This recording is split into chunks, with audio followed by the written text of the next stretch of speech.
C'est une tragédie de communication, une hérésie marketing. Et franchement, le premier signe qu'une franchise entière s'est noyée dans une compréhension colossale de la psychologie du marché asiatique. Laissez-moi être clair, les White Sox de Chicago ont accueilli Munetaka Murakami non pas comme un grand joueur de la NPB, mais comme s'ils avaient signé l'équivalent d'un Shohei Ohtani du jour au lendemain. Et le résultat de cette confusion initiale est déjà catastrophique. La polémique autour de la conférence de presse, diffusée exclusivement sur leur réseau local, CHSN, et inaccessible à la quasi-totalité de la fanbase japonaise, qui s'est élevée à 2 heures du matin pour l'occasion, n'est pas un simple faux pas logistique. C'est la preuve qu'ils n'ont absolument rien compris à la valeur qu'ils venaient d'acquérir. Le site spécialisé Southside Showdown a frappé fort, en titrant que les White Sox venaient de subir une perte sérieuse en gâchant cette première impression. Et ils ont raison. Si vous engagez le meilleur frappeur né au Japon, celui qui a effacé le record de saison de 56 home runs établi par Sadaharu Oh et qui a décroché la triple couronne, vous ne le présentez pas comme un obscur joueur de milieu de tableau. Murakami, c'est une icône nationale au Japon.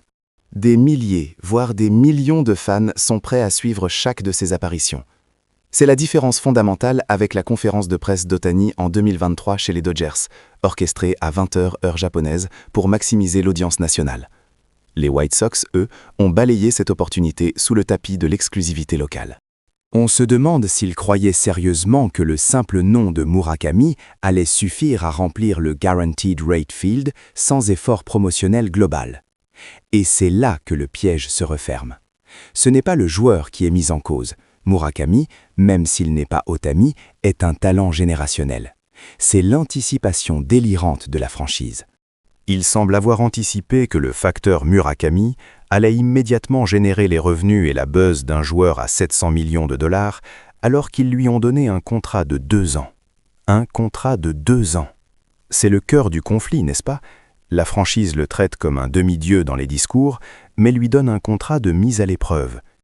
L'analyste chevronné Kenji Sato, un pilier du commentaire de la NPB, l'a formulé avec une amère lucidité. Ils se sont comportés comme s'ils avaient acheté une Ferrari, mais ils l'ont ensuite garée dans un parking souterrain, sans même donner les clés à l'acheteur. Le Japon est devenu pauvre, oui, et nos joueurs doivent chercher fortune à l'étranger.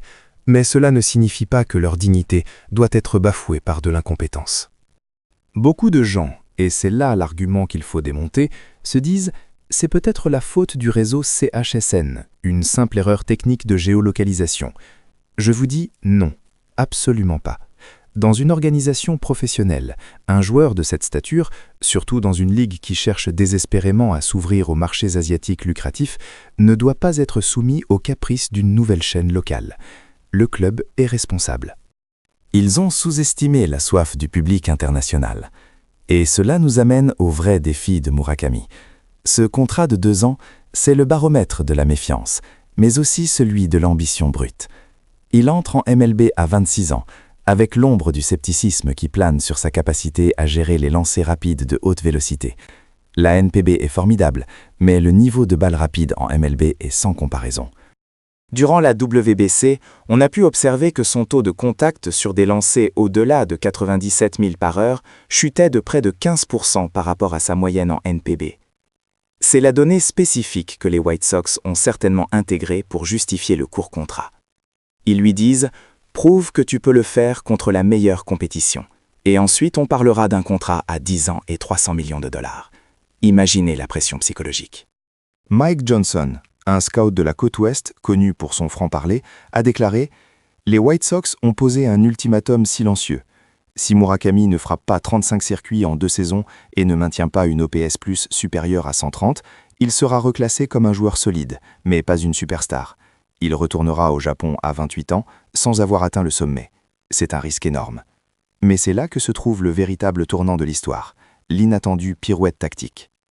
Nous nous concentrons tous sur l'incompétence des White Sox, mais et si le contrat de 2 ans n'était pas un signe de dévaluation, mais une clause exigée par Murakami lui-même?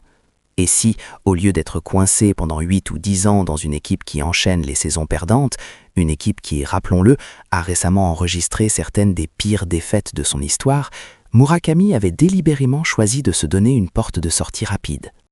Il joue 2 ans, performe brillamment, et se positionne en agent libre de luxe en 2027 pour des équipes comme les Dodgers, les Yankees ou les Mets, des équipes prêtes à parier gros pour le titre. Le White Sox n'est qu'un tremplin. L'objectif n'est pas de devenir une légende à Chicago, mais de devenir une légende tout court. C'est une stratégie calculée, un pari sur soi-même, qui exige une performance immédiate et éclatante. Il ne se contente pas de vouloir faire le job. Il veut élever le niveau d'une franchise en perdition. Ce serait le plus beau des récits sportifs. Non seulement réussir individuellement, mais amener une équipe moribonde vers le haut, avant de s'envoler vers les sommets qu'il mérite. C'est ce que nous attendons de lui.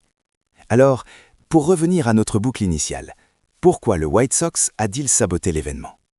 La réponse est simple et décevante. Ce n'était pas une stratégie diabolique, mais l'incompétence structurelle. Ils ne croyaient pas qu'ils devaient travailler pour vendre Murakami à l'international, ils croyaient que le simple fait de l'avoir acheté était suffisant. Ils ont confondu le potentiel commercial d'une étoile du niveau Ohtani avec l'étoile elle-même. Maintenant, c'est à Munetaka Murakami de leur donner une leçon, non pas seulement sur le terrain avec ses circuits, mais en forçant la Ligue entière à se demander en 2027 comment les White Sox ont pu laisser filer un joueur qu'ils pensaient déjà posséder. La performance de Murakami pendant ces 2 années ne sera pas juste une statistique, ce sera un jugement impitoyable sur la stupidité organisationnelle qui a caractérisé son arrivée à Chicago.